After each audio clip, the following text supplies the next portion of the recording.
I'm Dmitry from Riga, so I'm your neighbor. I came here to share my own experience with agile testing using agile tools, but this presentation was announced as a technical, but suddenly during last few weeks I throw away half of code in this presentation, and I was thinking about to throw all of the code out of it. Why, I will tell you about this later, but a bit about myself. So I'm a founder of Agile Latvia and doing some consulting for big gaming company, Evolution Gaming. So, and we will start to talk about agile testing. First, I'd like to share my understanding of what is agile. Agile is widely known kind of methodology. And what is the meaning of methodology? It's just a tool which allows you to hit the target. Every project has target and you should hit it, and you shouldn't, methodology should back up you in case if you will try to miss the target. So quite simple, right? And I will tell some story about two islands. So how testing is usually happen in the companies. So usually in very typical company there are two islands. On one island live software developers, people who write the code. On another island live people who test this software. So, and basically interaction between them happening like this. So here is your part of software, catch it. Then on another island, tester catch it, tries something else, to do something with this part of piece of software, and then throwing back defects or any kind of feedbacks. And I've seen many cases when one island is somewhere in Europe, another island is somewhere in India or in China. So this throwing there and back takes all the time.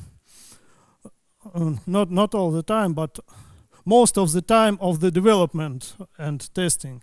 So people just do not contribute something valuable, they're just busy with throwing things there and back. So, and why that happens? That happens because on these two islands lives two very different tribes. So they have different values, different rules within the tribe, different warlords, I don't know, so different traditions. And when they're trying to interact with this throwing, they do not actually see how they could communicate differently, since the only way they know that just throwing this information to another island. So, talking about difference in thinking within those two tribes. So, thinking of developers, from my point of view, it's developers mostly think about how to build software, how it designed within. So they concerned more about internal complexity of the software. And testers more think about how this software will be used, what customer could do with this software. And actually this is two different domains which in a model of two islands, two cultures hardly intersect. And actually intersection between internal complexity and external complexity, it's an area where understanding appears. So where tester understand what developer means giving him this software, and where developer understands what tester asking him to do. So in order to make this communication more valuable, might be we need to take guy from one island to another. So he lived within, so tester lives in a team of developers, adopt their cultural patterns, adopt their values, and then learn developers' language, as he could explain to developers why this feature is important, or why user just can't use this feature in the way developer build it. So, talking about testing tools, what the tester going from his island to the island of developers could bring along. Traditionally, testers need kind of expensive software, tracking system, automation system, I don't know, load runner, something like this. They use custom scripts, customized open source tools like JMeter, I don't know. And in addition to all this, they could use their hands and brains a little bit. So, and what could be an agile testing tools? And why actually we need these tools? What's the difference between agile and non-agile tools? I don't know. No, really, it's not a title. Agile tool, not agile tool. The way you use it could make agile any tool, but all tools you're considering to use within an agile approach should fulfill the very important function, should reach very important goal.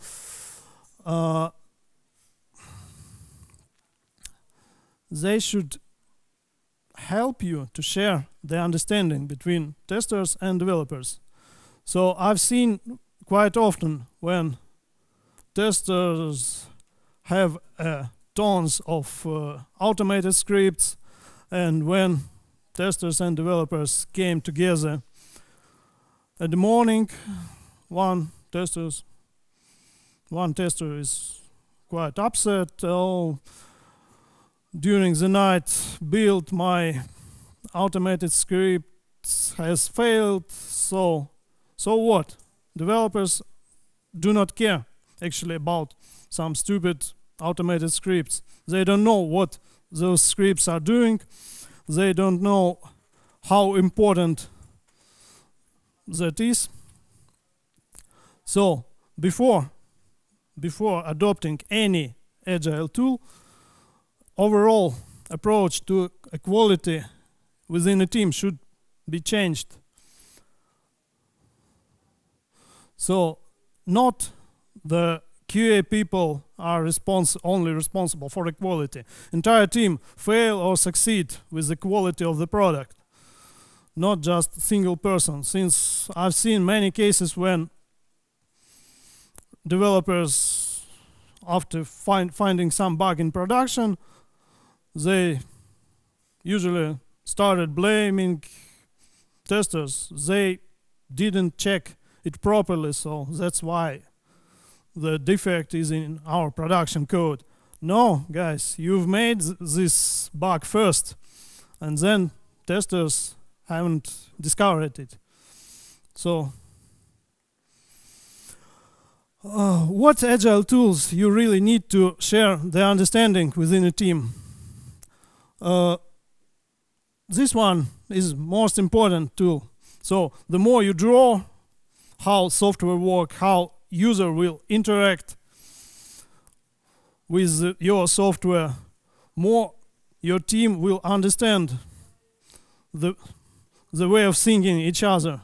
So the only way is to build common understanding, shared understanding of what the team is trying to achieve is to communicate, to draw some funny picture, not funny picture, UML, even UML diagrams.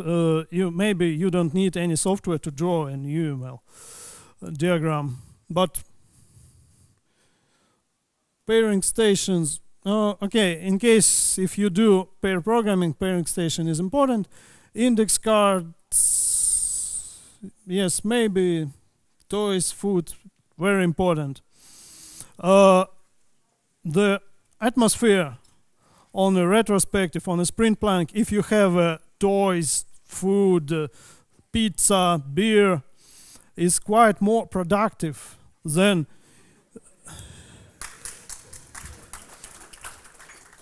no, really, it's then team feels not like on Judgment Day. So on retrospective, they won't finger point. Oh, it was your fault last sprint that we haven't delivered something. No, people just, the team, not people, team gathers and they just discuss how they could improve something. And sharing the food is actually quite, and drinks, quite ancient tradition to build relationships of trust between the people. I'm not kidding. It's quite serious thing. So, and going back to testing with agile tools. So, where tools, technical tools, not these ones, but technical tools could be applied, where usually testing happens on this diagram. Could you point me what people usually test? Log file. I could tell one case when I asked tester. He reported a bug and I asked him, is it our problem or third-party web service problem or our database problem? He told me some request was sent, but I do not understand anything in your log files, so it's our problem, you should fix it.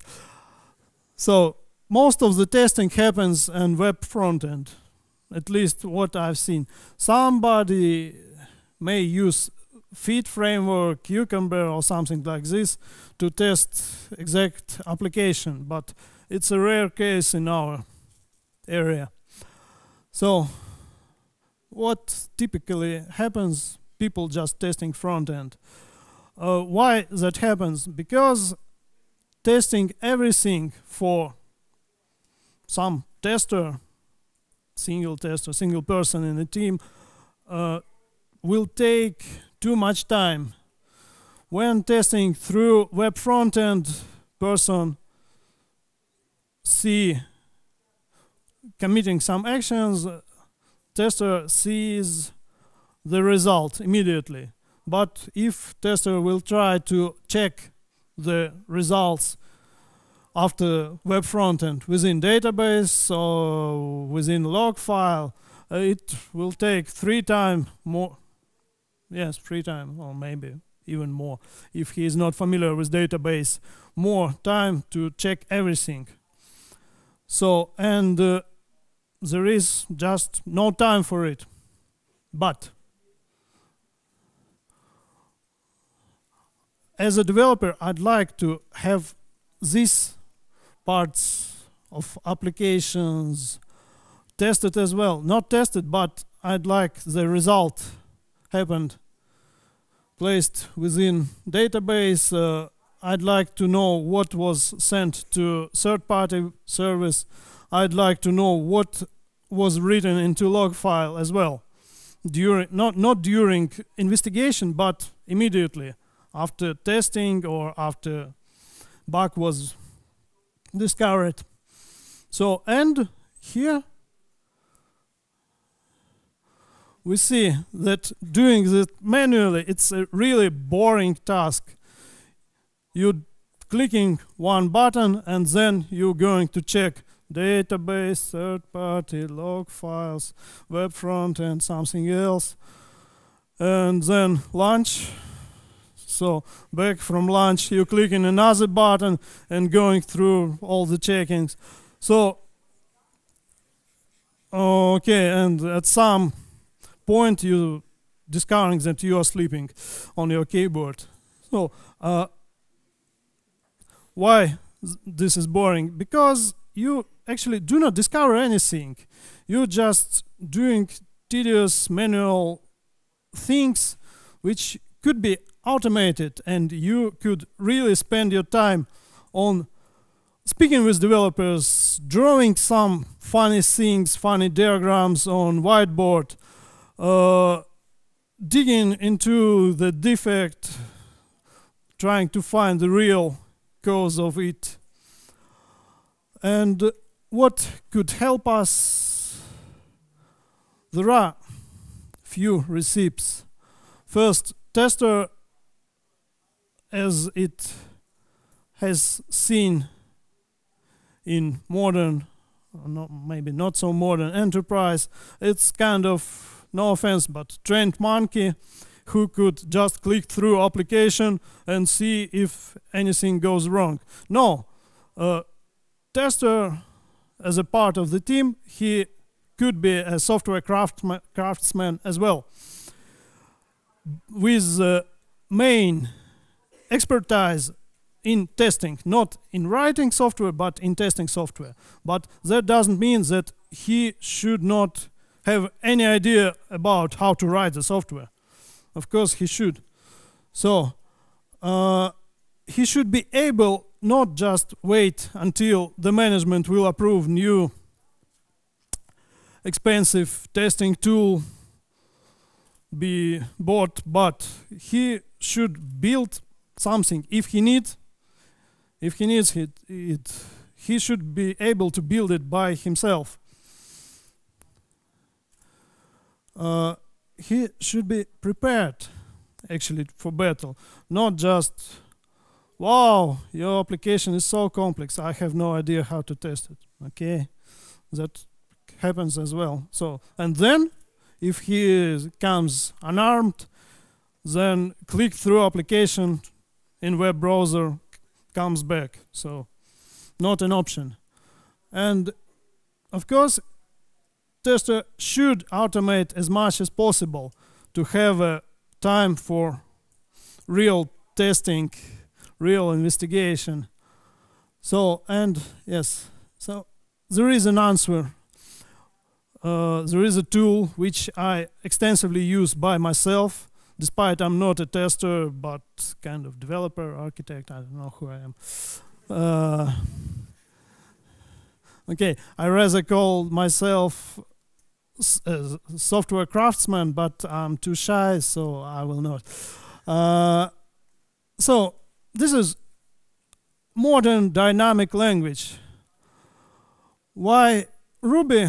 You could use any dynamic language you like, Groovy, Python, I don't know any others, but you could try. So, and why Ruby? For myself, not for you. You could find your own reasons. But Ruby is free. You don't need to pay anything to anyone. It's flexible but powerful. In early 70s, Frederick Brooks, in his book Mystical Man Month, expressed a hypothesis that productivity of a programmer within years remains the same. That means that programmer, doesn't matter which language he will use, he is able to write down almost the same amount of code lines. And if you will use more expressive language, the language which supports more sophisticated constructions, abstractions, and so on, the more productive you will be. So the Ruby allows to implement things within 3 lines, and those things will take for you 15 lines in Java, 50 lines in C++, and so on. So, and you will spend less time for debugging, you will have less place to inject a bug or typo or something else, and it will help you to write your tests faster, finally. And Ruby is good because it has a great community, really big community with a lot of talented people who continuously contribute very powerful tools which could be used for creating software and for testing it. So for automation, I will just name it. I won't show any code. Water, it's a UI testing automation. Selenium, the same. Selenium scripts could be written down in Ruby. Cucumber, it's behavior-driven development automation. RSpecs, it could be either behavior-driven or unit testing tool, but anyway. When automation is not possible, what will happen then? It's usually legacy systems, third-party systems, which couldn't be automated, proprietary software, and so on. So what then? Then you could write your scripts by your own, using Ruby as well. So what I do for parsing the logs, just few lines, and I will get session ID from my log, and we'll see when session has been started and finished. So for tester to collect this pairs manually, it could take half an hour, so 3 seconds for me. Testing web services as well. You don't need. I've seen one person who did testing of web services just to see the results using JMeter. So, how many of you have used JMeter? Okay, it's a load testing tool, not just testing tool. It have complicated interface, and I don't understand really how could the person think about how person could use it for exploratory activity, just because it's quite sophisticated, has sophisticated UI. So for me it's again 10 lines, maybe less, so easily could call the web service. Gathering the pack, so you could group your tests within a single package and run them all. So in case you have where it was, in case you did some action here and you would like to check here, here, and here, you could group all different kinds of tests within a single package, and just press the button first in web browser and then just run your package for tests within command shell and see the results if something will go wrong. So far I'm finished.